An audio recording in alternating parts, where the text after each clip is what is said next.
Labas rytas visiems susirinkusiems į Kauno Žalgirio areną. Bene laukiamiausias metų renginys esamiems ir būsimiems studentams, abiturientams, moksleiviams, jų tėveliams ir netgi mokytojams. Lietuvos aukštųjų mokyklų mūgė 2025. Renginyje visus pasitinka bene visos Lietuvos aukštosios mokyklos, universitetai, kolegijos, profesinio mokymo įstaigos, kurios pasistačiusios labai gražius stendus. Ten yra didelės universitetų darbuotojų, studentų kompanijos, kurios visiems norintiems atsakys į įvairiausius klausimus ir papasakos, kodėl verta stoti būtent į jų aukštąją mokyklą. Visą dieną vyks nemokamos karjeros konsultacijos. Aukštųjų mokyklų atstovai pasirengę atsakyti į visus galinčius iškilti klausimus apie studijų pasirinkimą ir galbūt netgi apie ateities darbinę karjerą. Taip pat vyks aukštųjų mokyklų prisistatymai būtent čia, Žalgirio arenos amfiteatre, įkvepiantis pasakojimai apie studijas ir karjerą po jų, tiesiai iš aukštųjų mokyklų absolventų lūpų, ekspertų patarimai, kaip teisingai pasirinkti savo ateitį. Visą tai ir dar daugiau šios dienos metu parodoje Lietuvos aukštųjų mokyklų mūgė 2025. Na, o šiandien turime garbingų svečių ir tarti sveikinimo žodį aš noriu pakviesti Lietuvos Respublikos švietimo, mokslo ir sporto ministrę Ramintą Popovienę.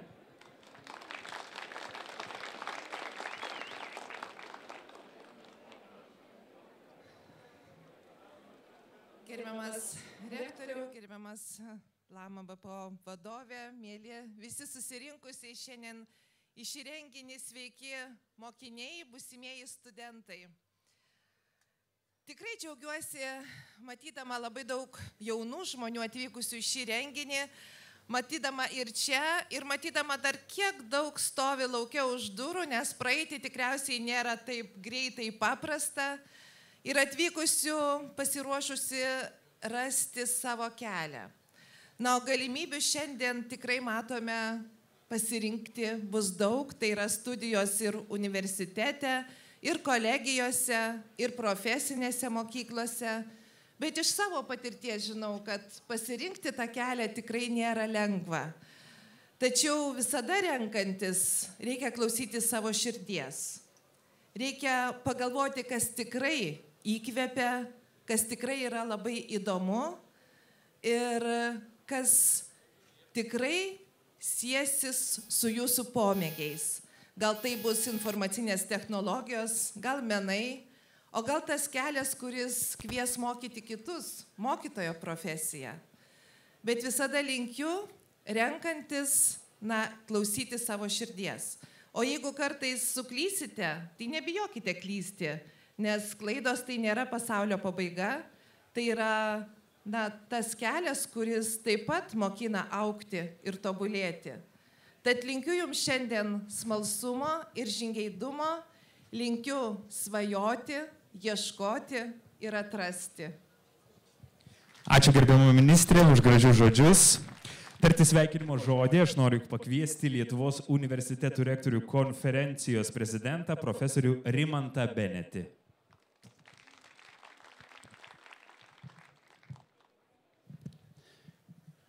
Labas rytas, gerbiama ministrė, viceministrė, magnificencijos rektoriai, kolegijų vadovai, dėstytojai, mokytojai ir be abejo mokiniai.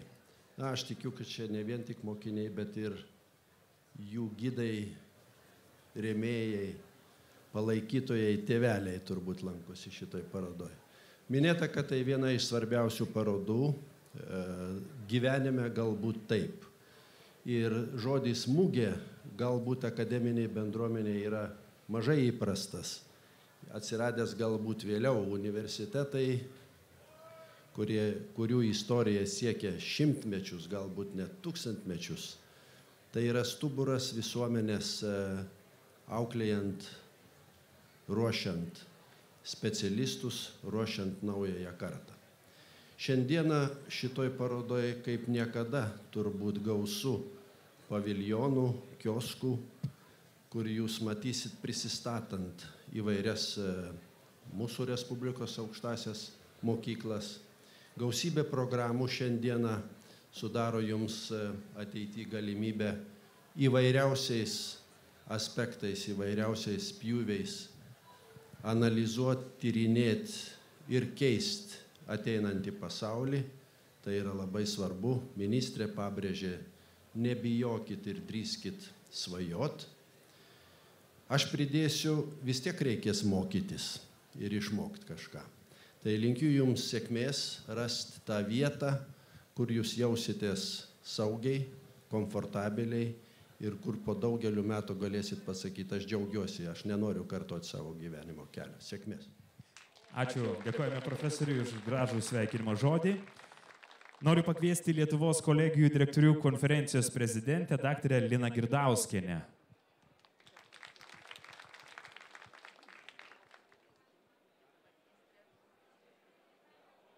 Girdit? O, girdit.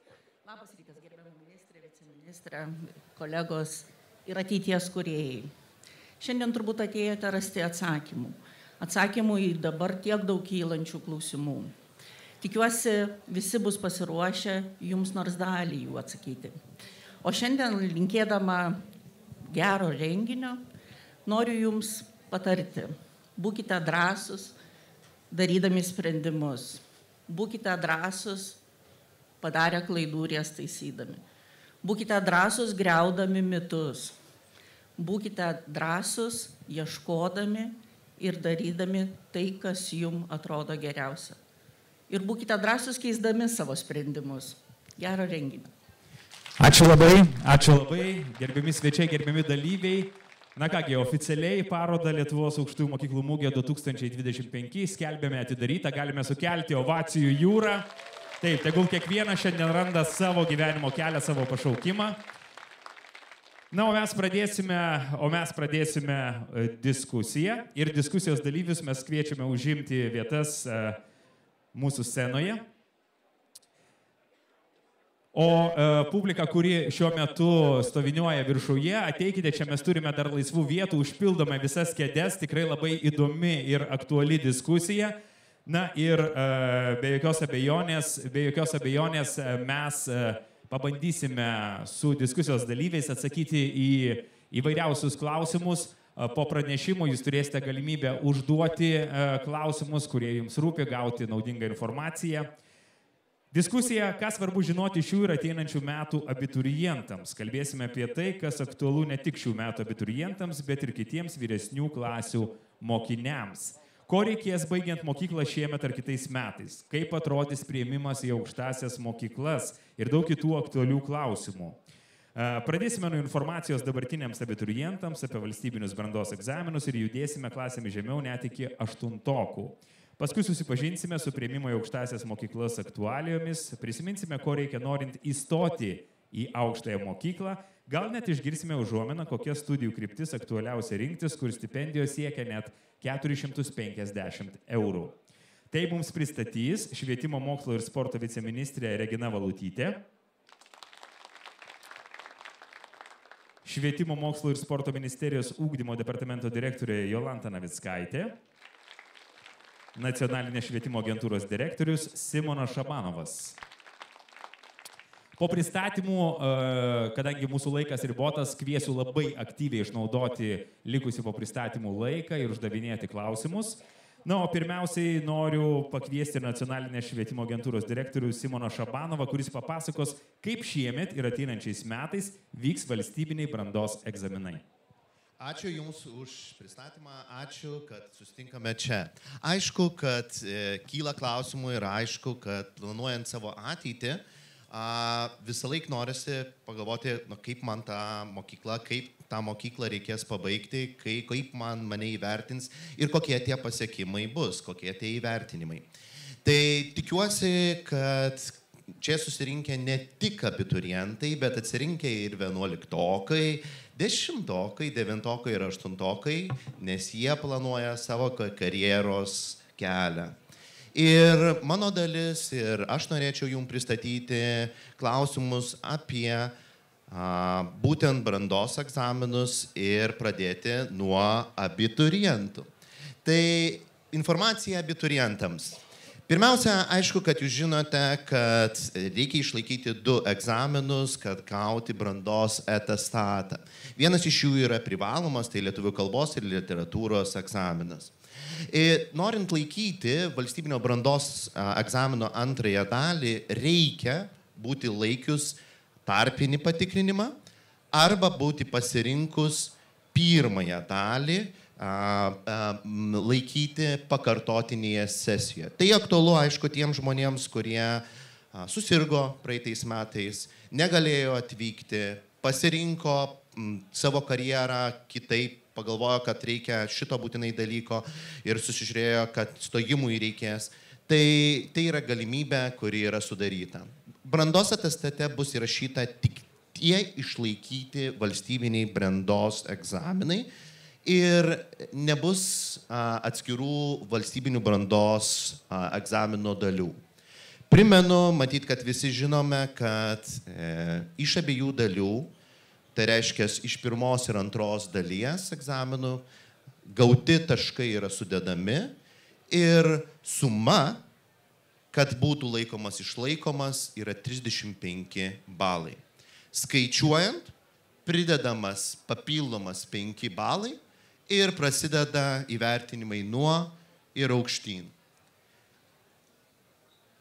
Egzaminai, kai kurie jau galvoja, kad jie čia prie pat.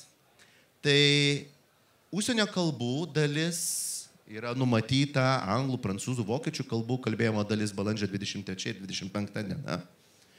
Ir kiti egzaminai yra birželio 4-20 dieną.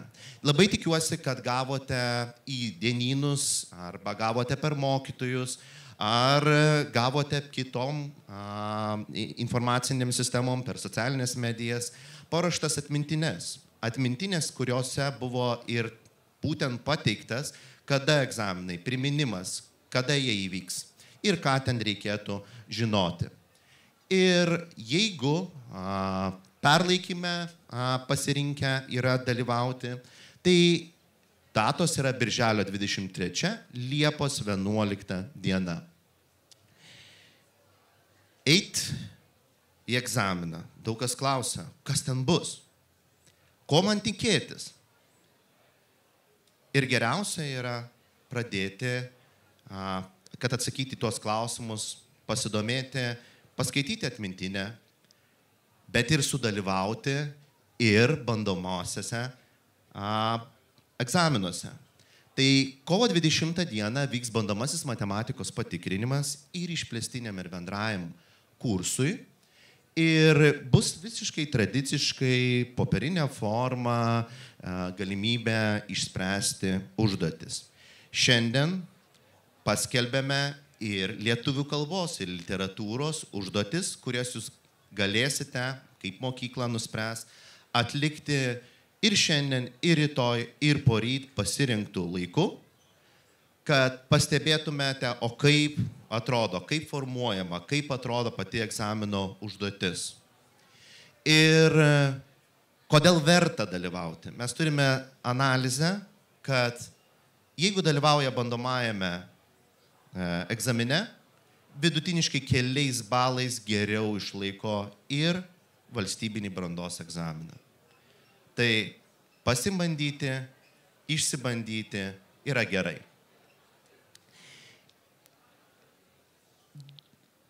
Kalbant apie laikytus tarpinius patikrinimus, kaip su jais, tai primenu ir atsakau, kad pasirinkote iki lapkričio 25 dienos, ar norit perlaikyti tarpinį įvertinimą pakartotinėje sesijoje, būtent kaip pirmąją egzamino dalį. Kas jie laiko? Tai yra žmonės, kurie susirgo arba dėl kitų pateisinamų priežasčių negalėjo dalyvauti tarpinėme. Jeigu netenkina egzamino rezultatas, irgi galėjo pasirinkti, mokėsi dalyko, bet nelaikė, arba, kaip ir sakiau, susipažinote su stojimo taisyklėmis, susipažinote pagalvojate apie savo ateitį ir paaiškėjo, kad reikia naujo dalyko.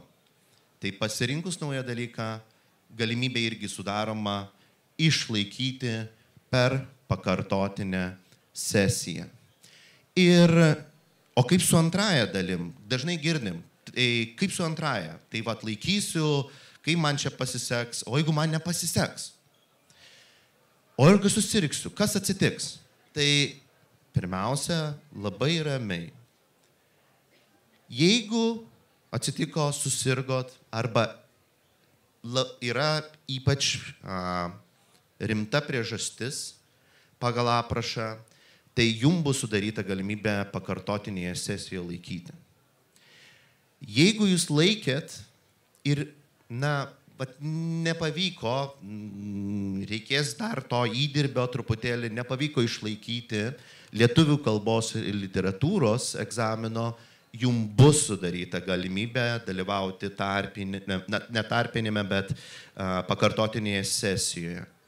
Ir jeigu kitų nepavyko, tai čia irgi labai svarbu suprasti, kad čia jau nėra tos galimybės.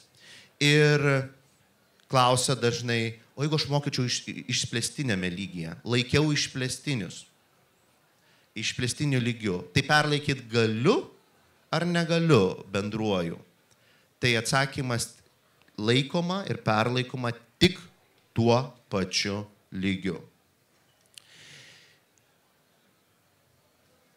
Suprantu, kad abiturientai turi daug klausimų, bet trečiokai irgi, nes jie irgi, tikiuosi, kad čia sėdi ir susidėlioja ir galvoja, ką man pasirinkti, ko man čia laukti, į ką man reikia būtinai atkreipti dėmesį.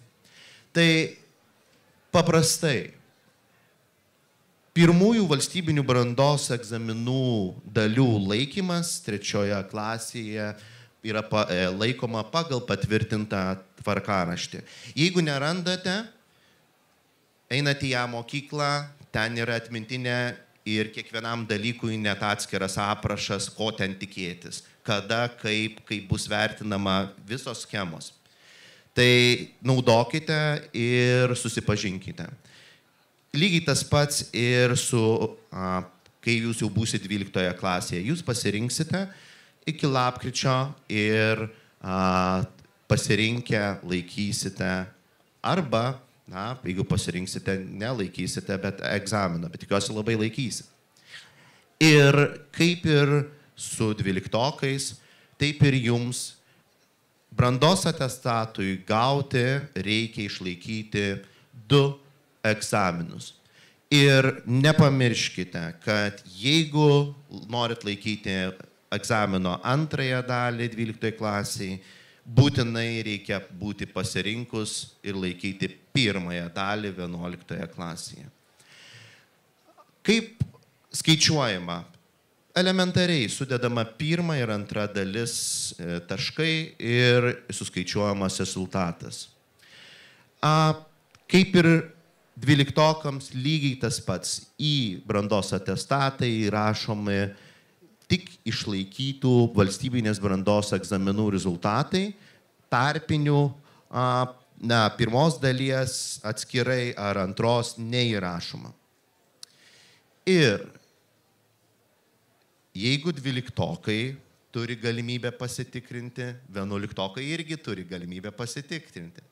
Tai pirmos matematikos valstybinio brandos egzamino dalies bandomasis patikrinimas elektroninėje sistemoje vyks kovo 6 dieną ir tuo pačiu metu bus laikoma galimybė sudaryta ir išplėstinė, ir bendrojo kurso mokiniams, kurie pasirinkę jį laikyti.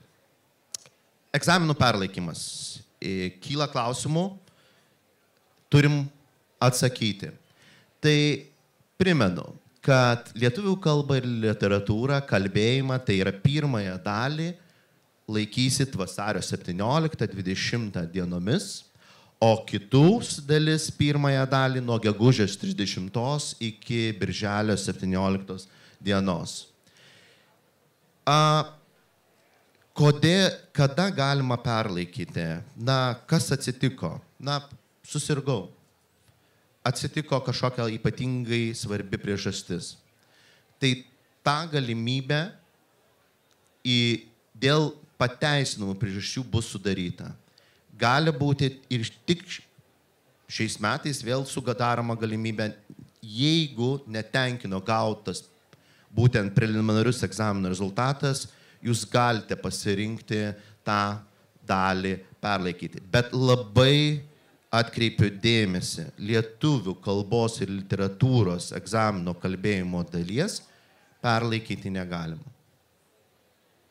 Nėra tokios galimybės. Jeigu norite perlaikyti, tai jūs turite po pirmos dalies per 3 darbo dienas mokyklos vadovą apie tai informuoti.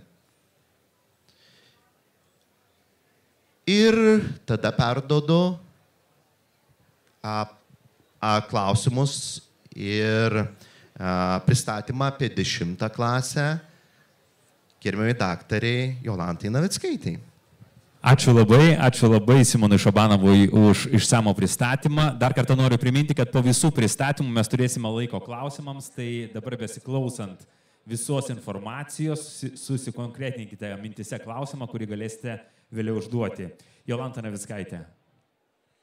Tai sveiki visi, iš tiesų, jeigu yra 8-tokai, 9-tokai ir 10-tokai šiandien šioje auditorijoje, tai atrodo, kad mokyklos baigimas dar yra taip toli, bet dėja laikas bėga labai greitais ir net jeigu tu šiandien esi 8-tokas, vos keleri metai ir mokysies 3-4 gimnazijos klasiai, galvosi apie studijų ar tolimesnio kelio pasirinkimą.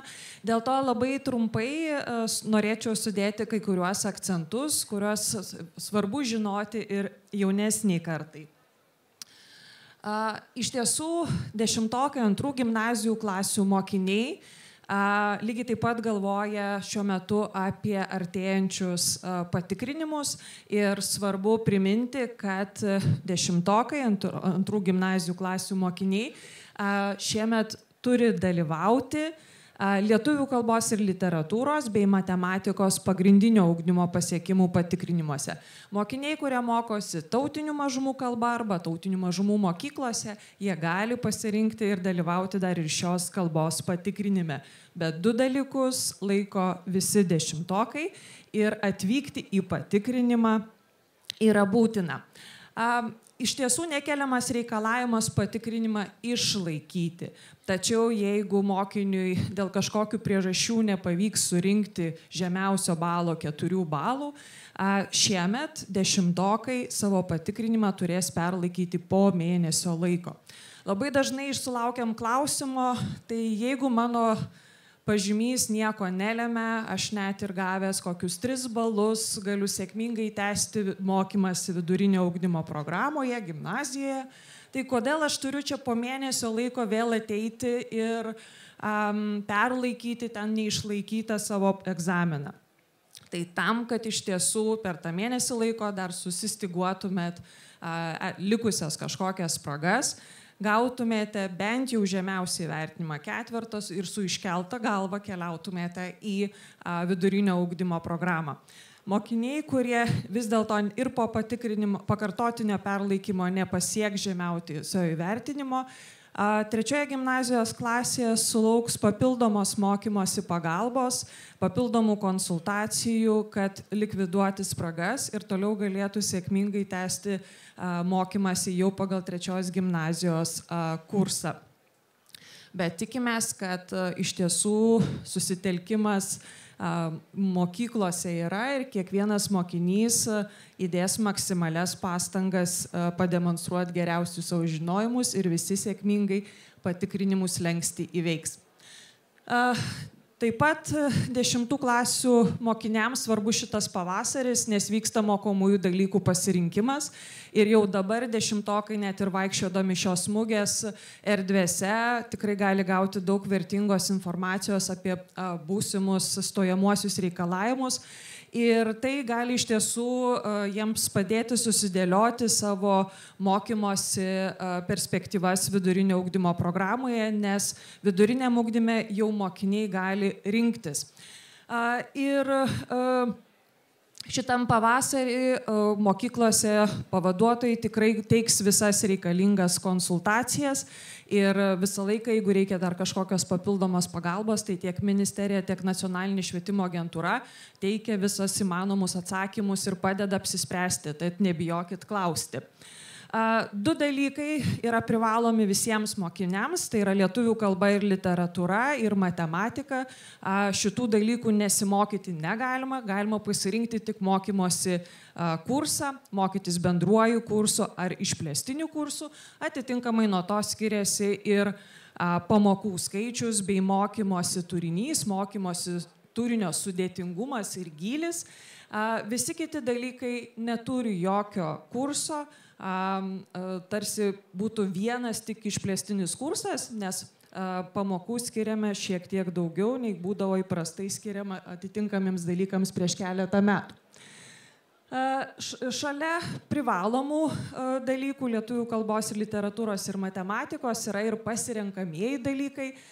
Jie suskirstyti į dalykų grupės ir kiekvienas gimnazistas vidurinio ugdymo programoje turi pasirinkti bent vieną dalyką iš užsienio kalbų dalykų grupės, bent vieną dalyką iš visuomeninio ugdymo dalykų grupės, iš gamtamokslinio menų dalykų grupės ir dorinio ugdymo.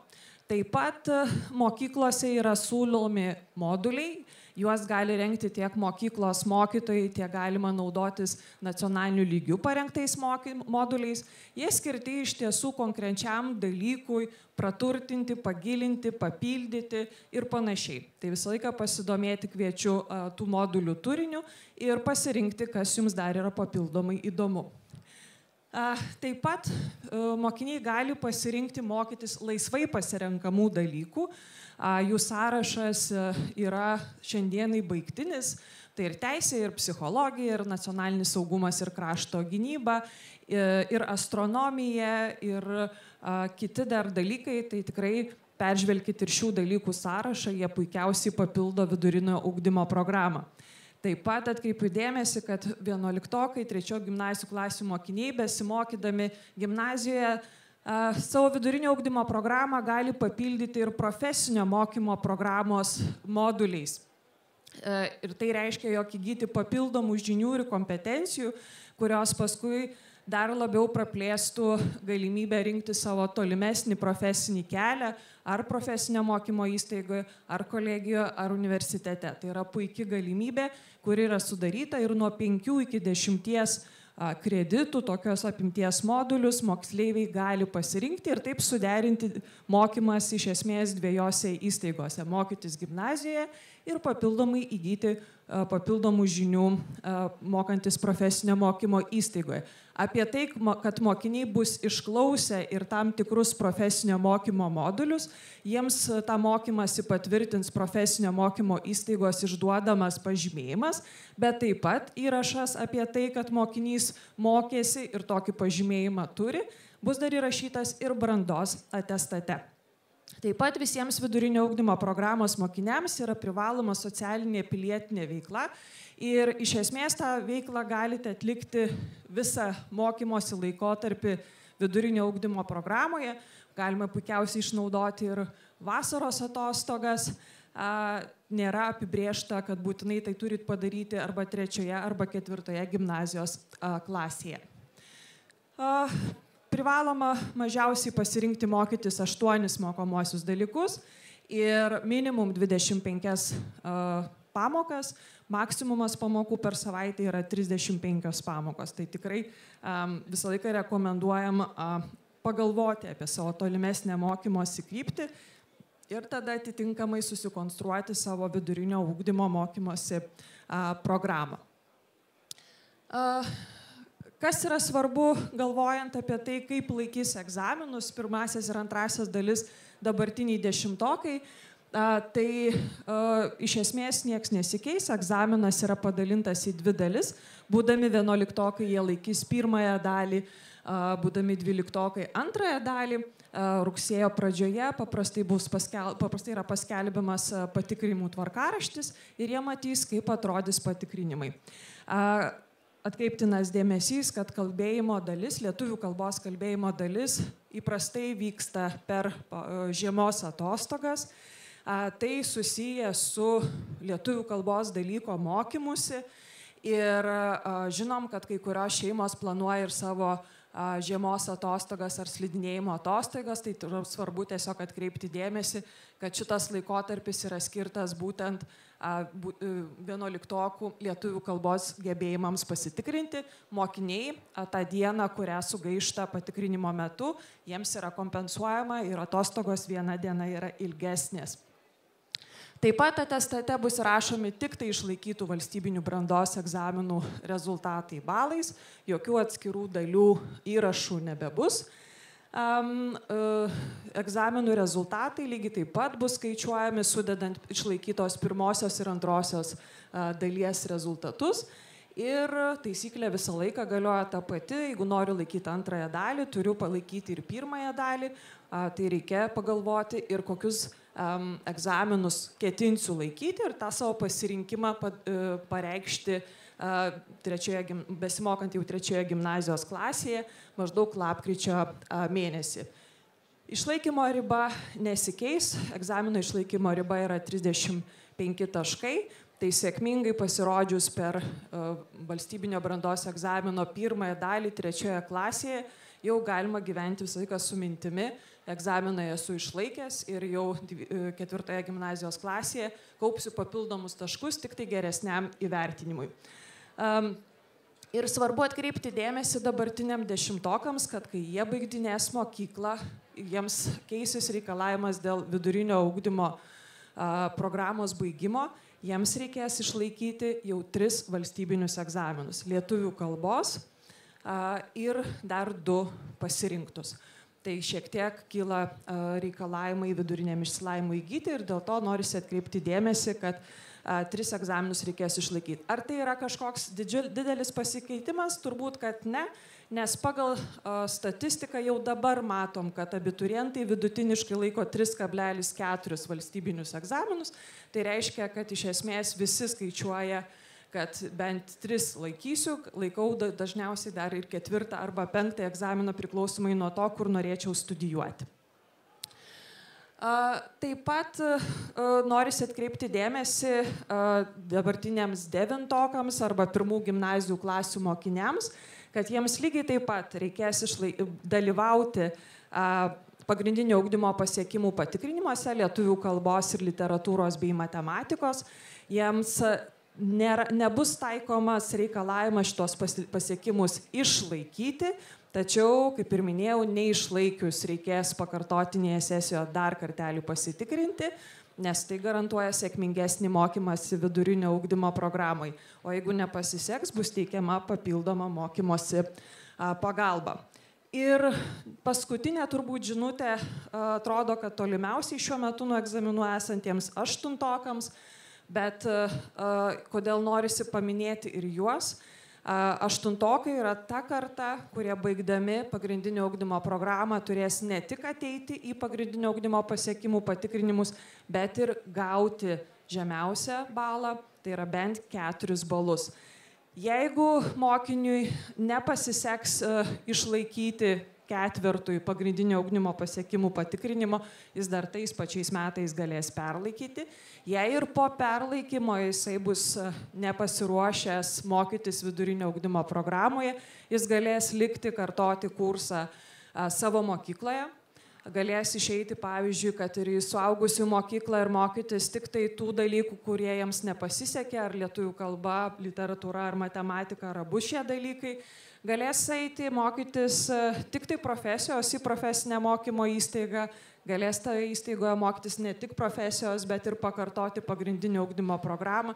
Tai yra galimybių yra įvairių, bet tam, kad mokytis vidurinio ugdymo programoje, reikės bent jau žemiausių pasiekimų lygius, slenkstinių lygių, išlaikyti abu pasiekimų patikrinimus.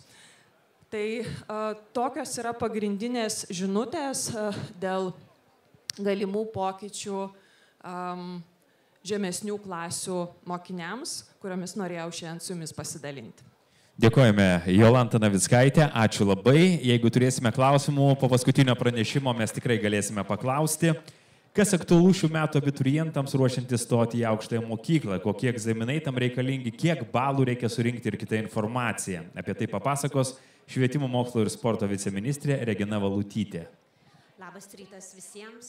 Aš labai džiaugiuosi, kad mano kolegos pakalbėjo apie tą sunkų darbą, kurią visiems reikia padaryti tam, kad ateitumėt iki to momento, kad jums reikia rinktis. Jums reikia rinktis, kaip įgyvendinti savo svajonę, ką čia sako ir ką minėjo ir tie, kurie atidarė konferenciją, būtent šitą susitikimą Mugę.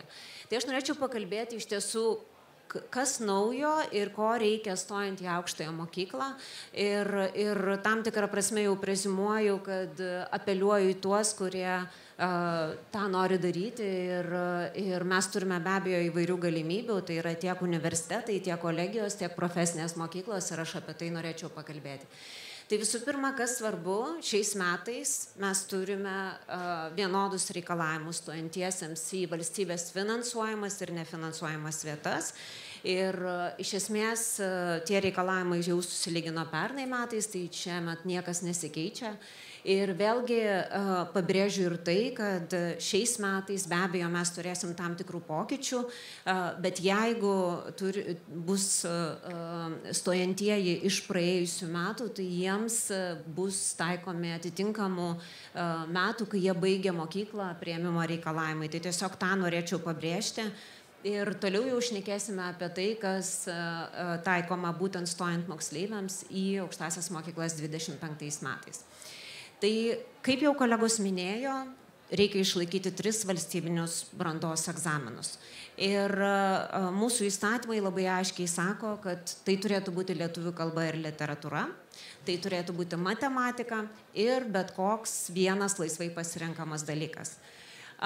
Vėlgi, stojant į menų studijas, matematikos egzaminas nėra būtinas ir tokiu atveju mes turime reikalavimą išlaikyti ne mažiau kaip 2 brandos egzaminus. Vėlgi, lietuvių kalba ir literatūra yra privalomas egzaminas. Ir čia tikriausiai vienas iš esminių dalykų, tam, kad suprastumėt, kaip patenkama į aukštąsias mokyklas. Patikimas yra, aš taip visą laiką sakau, 2 pakopų. Pirmiausia, jūs turėtumėt pasitikrinti, ar jūs tuos 3 valstybinius egzaminus išlaikėte tam tikrų lygmenių, o toliau jau jūs galite spręsti, kur jūs norėtumėt konkrečiai studijuoti. Tai čia mes turime diferenciaciją. Stojimas į universitetus ir stojimas į kolegijas. Tai tam, kad stotumėt į universitetus, 3 valstybinių brandos egzaminų vidurkis turėtų būti ne mažesnis nei pagrindinis mokymosi pasiekimo lygis. Pabrėžiu vidurkis, tai reiškia, kad vienas egzaminas gali būti išlaikytas geriau, kitas šiek tiek pračiau, bet svarbiausia, kad vidurkis būtų ne mažesnis kaip 50 balų. Tuo tarpu stojantiesiems į kolegijas šis reikalavimas yra 41 balas. Tai čia yra tas pirmasis slengstis, kurį reikia perlipti tam, kad galėtum toliau galvoti, kur aš norėčiau studijuoti, kur didesnis konkursas ir jau tikriausiai tai, kur jūs rinksite studijuoti, nulems ir kokius valstybinius brandos egzaminus be lietuvių kalbos ir matematikos jūs pasirinksite. Dabar vėlgi mažiausią stojamąjį konkursinį balą nustato aukštosios mokyklos. Tai kai mes kalbame jau apie konkursinio balo formavimą, apie ką aš dabar irgi pakalbėsiu, tai visą laiką reikėtų atkreipti dėmesį, renkantis aukštąją mokyklą, koks mažiausias konkursinis balas joje bus nustatytas. Dabar vėlgi tą jums gali pasakyti kolegos stenduose, jeigu sprendimai aukštosiose mokyklose jau yra pareimti, sprendimus aukštosios mokyklos dėl mažiausio konkursinio balo turėtų priimti iki birželio 1 dienos, tai laiko dar šiek tiek yra.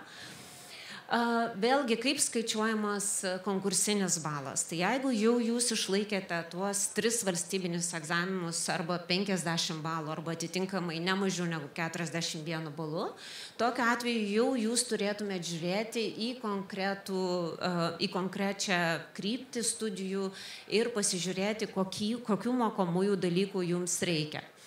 Tai aš tiesiog irgi atkreipiu dėmesį, kad konkursinis balas yra skaičiuojamas pagal 4 mokomųjų dalykų rezultatus. Ir vėlgi tie mokomieji dalykai, jie be abejo atsispindi pačiame apraše dėl konkursinio balo skaičiavimo, bet vėlgi jie yra iš anksto patvirtinami rektorių ir direktorių konferencijų, tai jie yra iš anksto žinomi. Vėlgi yra tam tikrų išimčių ir tos išimtys yra konkrečiai susijusios su atskiromis studijų kryptimis. Tai mes turime medicinos ir odontologijos studijų kryptise, turime būtent 5 dalykų vertinimus, kurie yra naudojami skaičiuojant konkursinį balą. Vėlgi tai yra susitarimas aukštųjų mokyklų. Taipogi mes turime menus kaip išimti, išskyrus architektūros ir kraštovaizdžio architektūros studijų kryptis, kur konkursinis balas bus skaičiuojamas tik iš stojamojo egzamino.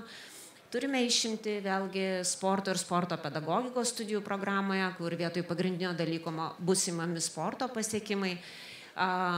Teologijos programos, vėlgi pagrindinio dalyko stojamojo egzamino įvertinimas bus naudojamas skaičiuojant konkursinį balą.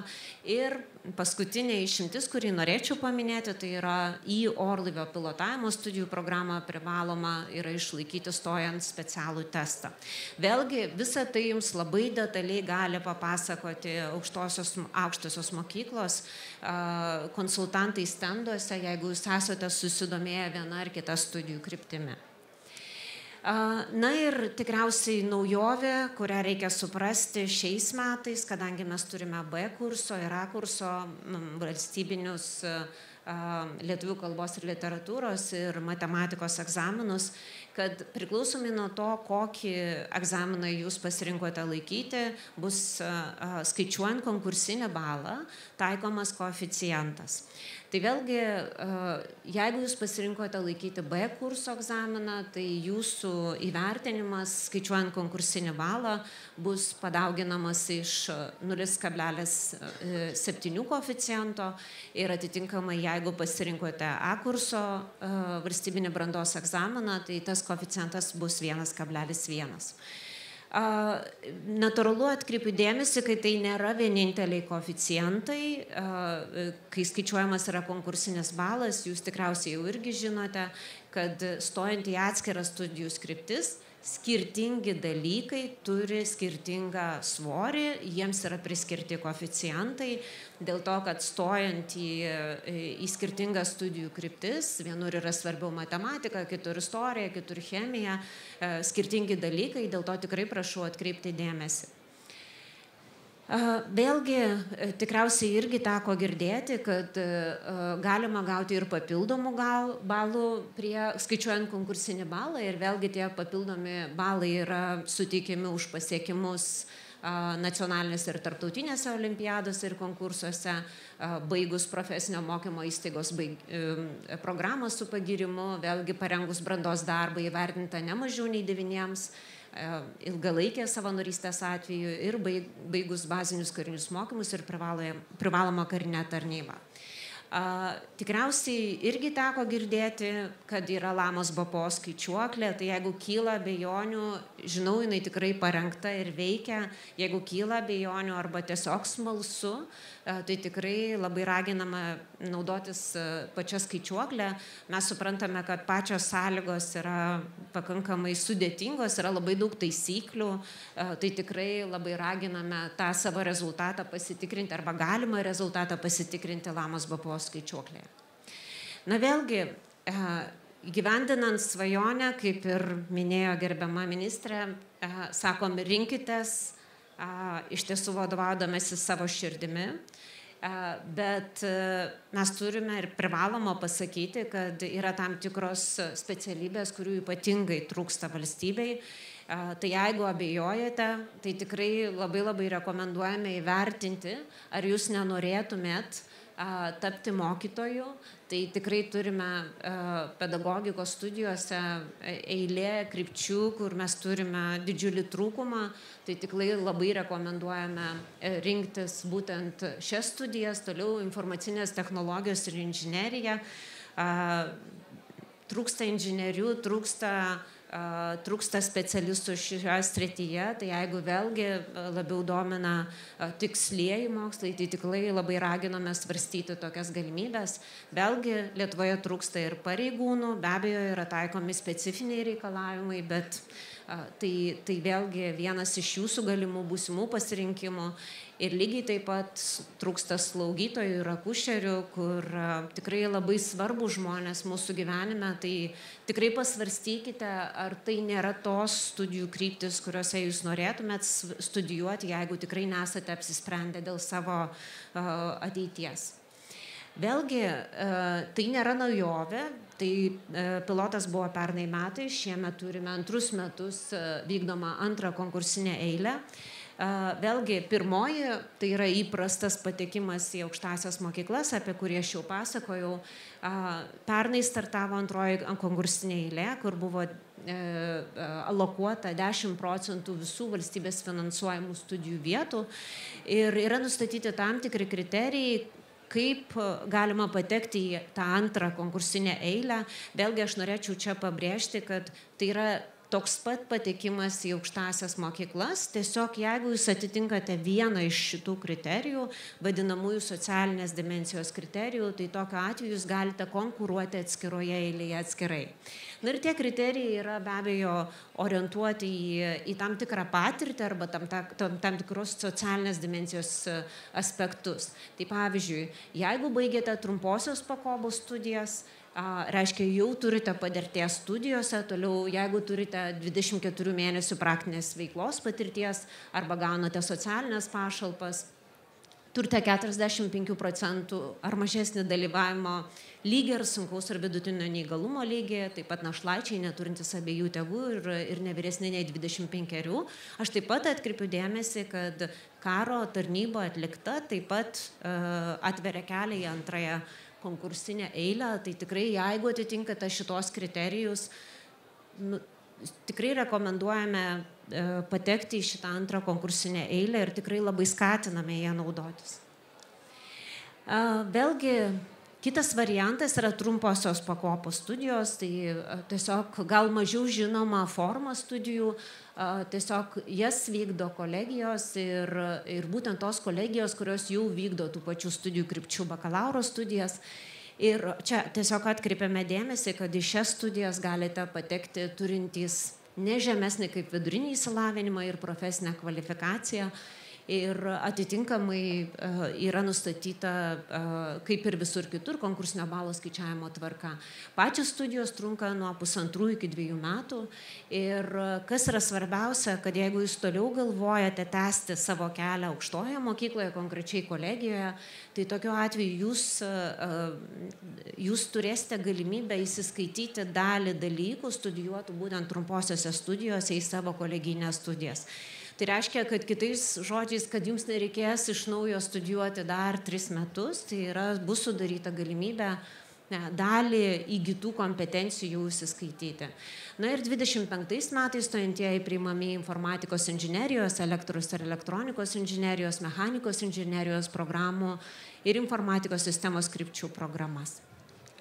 Na ir paskutinis elementas tai yra profesinis mokymas. Tikriausiai ir kolegija jau šiek tiek apie tai šnekėjo, apie profesinį mokymą, galimybių yra tikrai labai daug. Ir mokytis profesijos galima stoti po 8 klasės, po 10 ar 2 gimnazijos klasės ir be abejo po 4, pabaigus 4 gimnazijos klasę ir pasirinkimas yra tikrai labai platus. Stojamųjų egzaminų į profesinės mokyklas nėra, priėmimas vyksta centralizuotai, kaip ir aukštąsias mokyklas ir atitinkamai vyksta kelis kartus per metus. Tai pirmasis priėmimas, atkreipiame dėmesį, prasidės jau vasario mėnesį, toliau bus pakartotinis priėmimas birželio rugpjūčio mėnesį ir atitinkamai netgi ir rudeninis priėmimas startuosantis rugsėjį ir besibaigsantis lapkritį. Vėlgi atkreipiame dėmesį, kad 2 gimnazijinės klasės mokiniai turintys mokytis profesijos ir kartu bendrojo ugdymo 3-4 gimnazijos klasėje kviečiami stoti vasaros priėmimo laikotarpiu ir mokslus pradėti rugsėjo 1 dieną. Ir kaip jau irgi minėta, taipogi ir bendrojo ugdymo mokyklo mokiniai gali rinktis įvairius profesinio mokymo programos modulius ir įvairovė yra labai didelė. Ir ką mes galime pasakyti bendrai, tai natūralu, kad savo gyvenimo tikslą ir savo svajonę turite pasirinkti patys, bet jums yra daug norinčių patarti. Ir tai yra ne tik jūsų tėveliai, bet lygiai taip pat ir aukštosios mokyklos, profesinės mokyklos, kurios jūsų laukia stenduose. Bet neužmirškite, kad mokyklose yra ir karjeros specialistai, kurie jūs gali pakonsultuoti dėl jūsų karjeros kelio pasirinkimo. Dėkui. Dėkojame viceministrai. Na kągi, mūsų diskusijos dalyviai, daug naudingos sistemiškos informacijos buvo pateikta. Aš tikiuosi, kad ne vieno iš jūsų galvoje mintise susigeneravo koks nors specifinis klausimas, kurį norėtume užduoti mūsų diskusijos dalyviams. Turime apie 15 minučių laiko tarpą, todėl jį galime išnaudoti.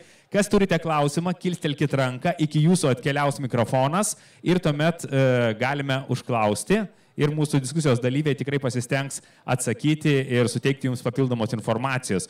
Nebijokite drąsiai, klauskite. Prašau, turime.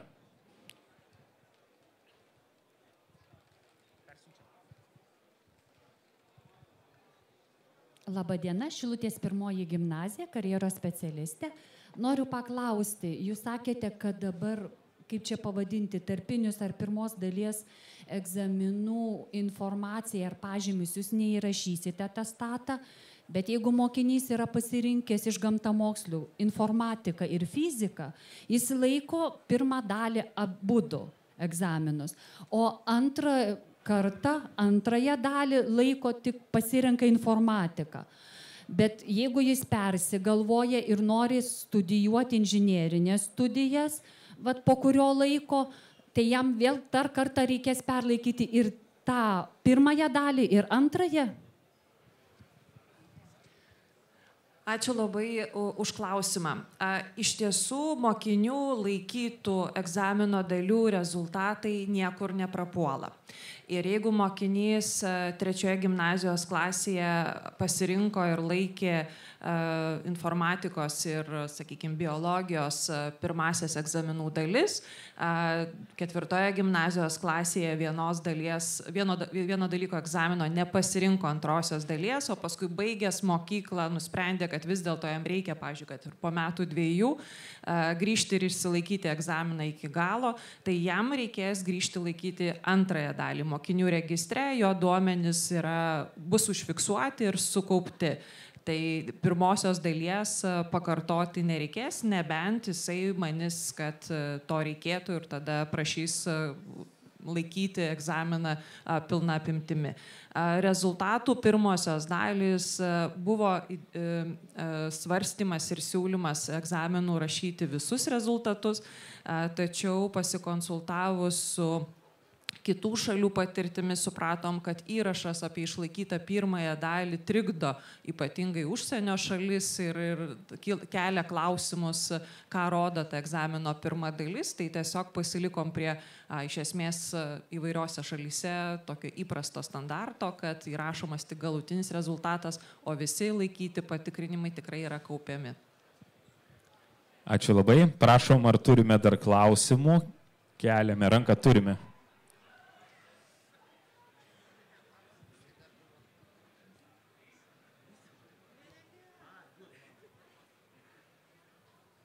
Artūras Šaltis, Vilniaus universitetas. Žiūrėkit, bet man klausimas kyla, jeigu yra tarpinis egzaminas, stojant kaip į aukštąją mokyklą, jis yra aukščiau už metinį, tai jį galėtų naudoti. Šiaip tai dalis to klausimo yra. Kodėlgi ne? Nes jis turi gavęs 25, jeigu maksimumą gauna. Teoriškai. Šitas svarstymas tikrai buvo svarstytas prieš keletą metų ir aš visai nenustepčiau, kad mes dar grįžtume prie šitos idėjos, nes, ką jūs ir minit, kiekvienas mokinio pasiektas rezultatas, jisai yra vertingas ir pademonstruoja tam tikras žinias, bet kada tos žinios yra pakankamos atsirinkti aukštosiom mokyklom geriausius kandidatus, tai turbūt čia reikia laiko ir diskusijų. Mes šiemet turėsim dar tik tai pirmąją kartą abiturientų, kurie bus laikiusi ir pirmąją, ir antrąją egzamino dalį, tai yra išskaidyta valstybinį brandos egzaminą. Tikrai žinom, kad buvo nesklandumų praėjusiais metais, tai norim tiesiog, kad pirmiausia sistemingai, tvarkingai veiktų egzaminavimo sistema, be trikdžių, be įtampų ir tada jau galėtume kelti didesnius tokius diskusinius klausimus, kaip galim panaudoti mokinių surinktus visus patikrinimų rezultatus, kad pasirinkimas dėl tolimesnio mokymosi kelio būtų pats teisingiausias ir tiksliausias. Ačiū labai. Turime štai čia. Labadiena, Anykščių Jono Biliūno gimnazija, 3 klasių kuratorė. Aš noriu paklausti dėl matematikos egzamino, kodėl mokinys mokydamasis A lygiu negali laikyti B lygio egzamino. Ačiū. Iš tiesų, nors ir atrodo dalyko pavadinimas tas pats, lietuvių kalba ir literatūra arba matematika, mokymosi turinys ir jo gylis yra skirtingas ir jeigu mokinys ruošiasi A lygio egzaminui, tai jis ir mokėsi pagal tą programą ir ruošėsi tam dalykui, tai tas bėgiojimas, kai aš bandau tiesiog bandymo būdu išlaikyti egzaminą, yra mažai prasmingas. Iš tiesų nuoseklus mokymasis pagal pasirinktą programą ir turi mokinį atvesti iki tam tikros mokymosi programos pasirinkimo, nes jeigu aš mokiausi 6 savaitinės pamokas, tai gal aš galėjau nesimokyti dalyko A lygių, o iš karto pasirinkti, pavyzdžiui, informatiką ir kokią fiziką ir mokytis kitų mokomųjų dalykų. Tai dėl to ir sakom, kad 10-okams yra svarbu apsvarstyti ir pasirinkti, kokį dalyką mokytis kokiu lygiu.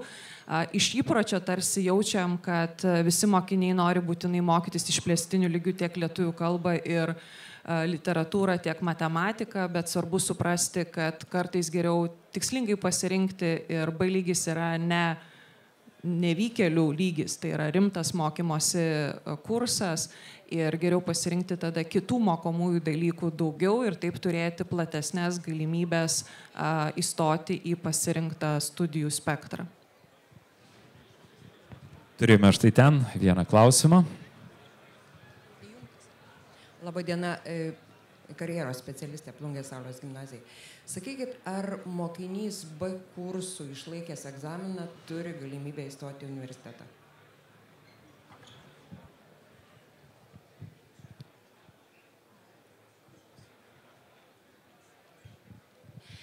Ačiū už klausimą, kaip aš ir minėjau, ir B kurso egzaminą išlaikęs mokinys turi galimybę įstoti į aukštąją mokyklą, tiek į universitetą, tiek į kolegiją.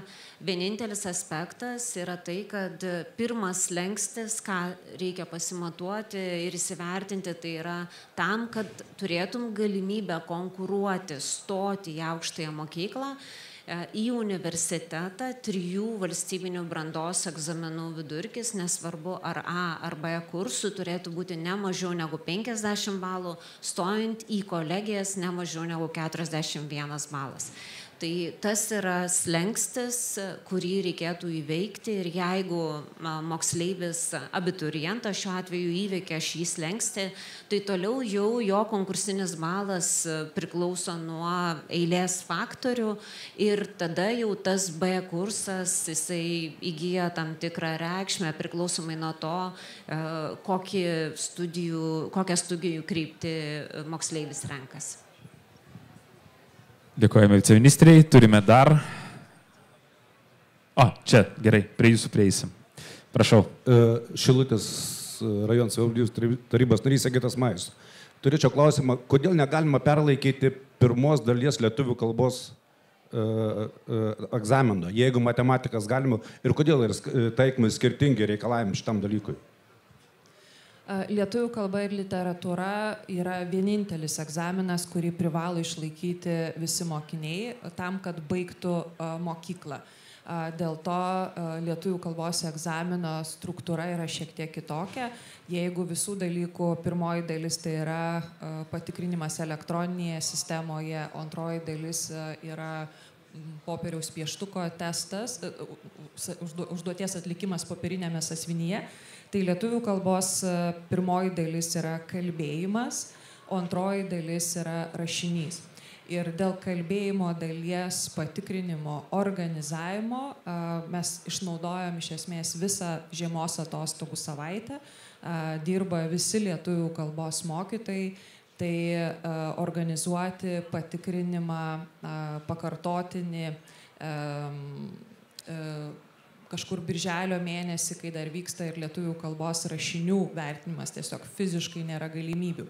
Jeigu mokiniui kas nors nutiko ir jis 3 gimnazijos klasėje, pavyzdžiui, susirgo, nes tai yra vasario mėnuo to patikrinimo metu, tai jis jį galės perlaikyti būdamas 4 klasėje. Tai yra nėra taip, kad įvykus nenumatytom aplinkybėm, ligai ar kažkokiam kitom svarbiom aplinkybėm, dėl kurių mokinys negalėjo laikyti 3 gimnazijos klasėje lietuvių kalbos kalbėjimo dalies, jis tikrai galės baigti sėkmingai savo laikų mokyklą, tą darydamas 4 gimnazijos klasėje.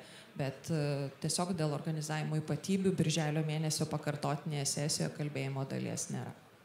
Ačiū labai. Turime klausimą.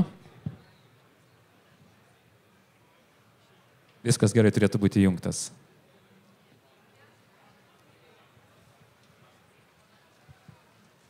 Ačiū. Antras klausimas. Noriu paklausti dėl trumpalaikių studijų krypties. Jeigu mokinys baigęs profesinio ugdymo centrą, bet nėra išlaikęs matematikos, ten skaičiuojamas balas lygiai toks pats matematika, lietuvių ir bet kuris kitas egzaminas, ar kaip čia bus? Ar bus privaloma tą matematiką išlaikyti?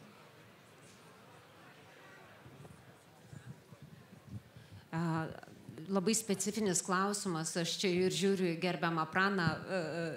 Tiesiog stojant į trumpasias studijas vėlgi nėra taikomas būtent mokslo ir studijų įstatymų nustatytas reikalavimas dėl to, kad būtina išlaikyti 3 valstybinius egzaminus. Tai stojant į trumpasias studijas vėlgi yra reikalavimas baigti vidurinę mokyklą ir baigti profesinės studijas. Tai nebus taikomas reikalavimas, kad būtinai turėtų būti išlaikyta lietuvių kalba, matematika ir atitinkamai bus taikomas tik tai reikalavimas dėl valstybinių brandos egzaminų baigus vidurinę mokyklą.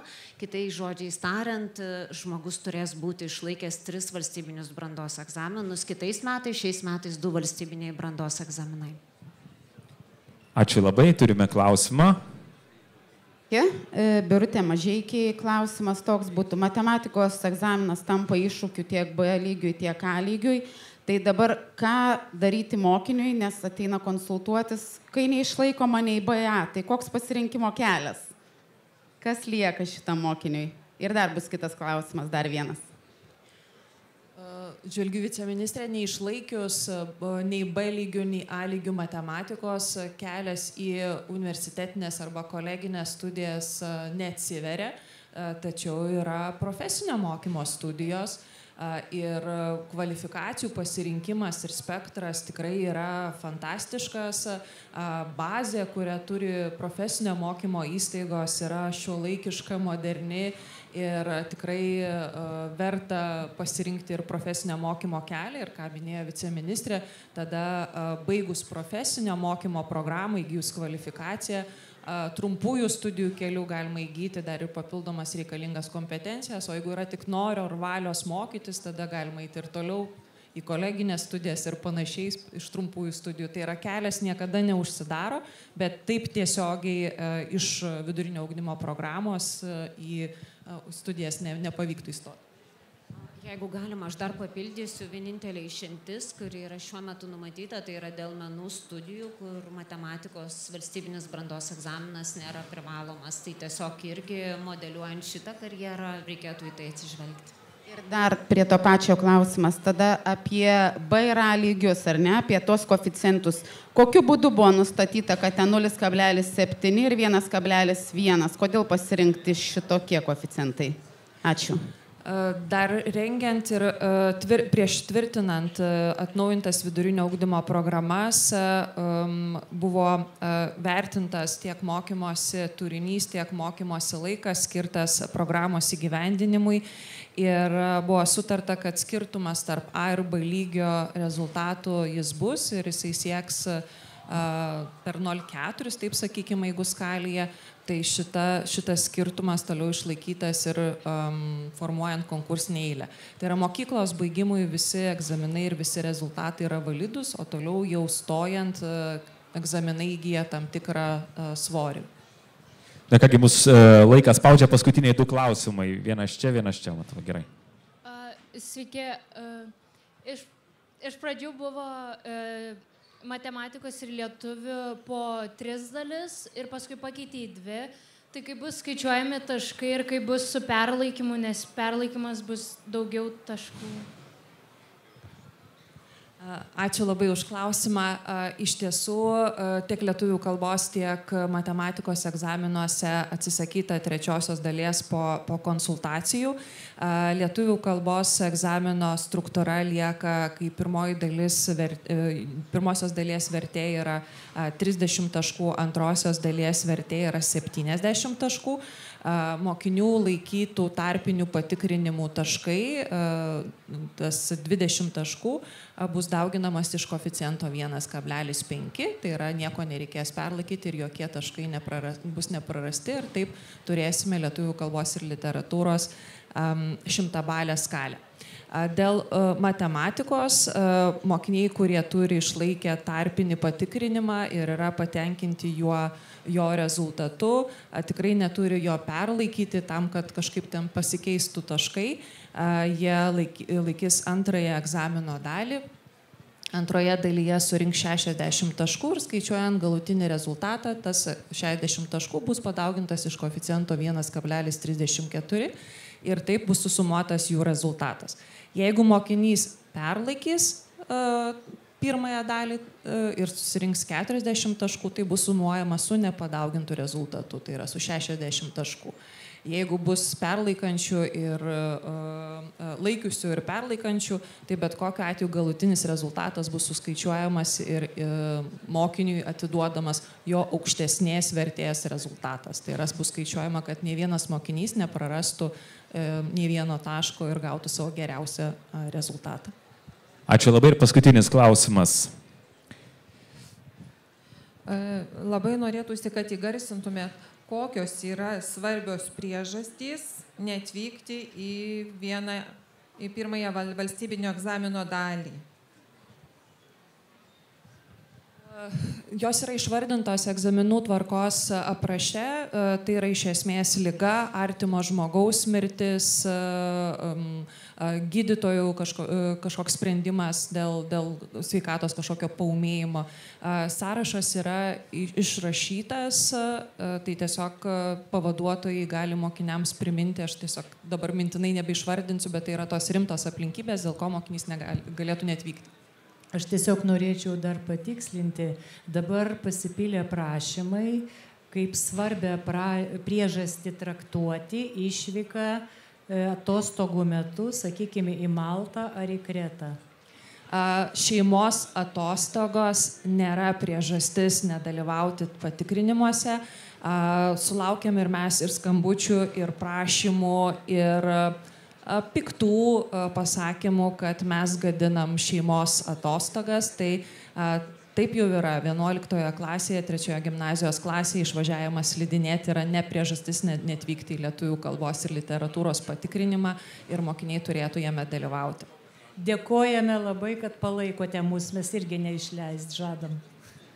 Ačiū labai jūsų aplodismentai mūsų diskusijos dalyviams. Švietimo mokslo ir sporto viceministrė Regina Valutytė, Švietimo mokslo ir sporto ministerijos ugdymo departamento direktorė Jolanta Navickaitė, Nacionalinės švietimo agentūros direktorius Simonas Šabanovas. Ačiū labai už dalyvavimą, ačiū už daug naudingos informacijos.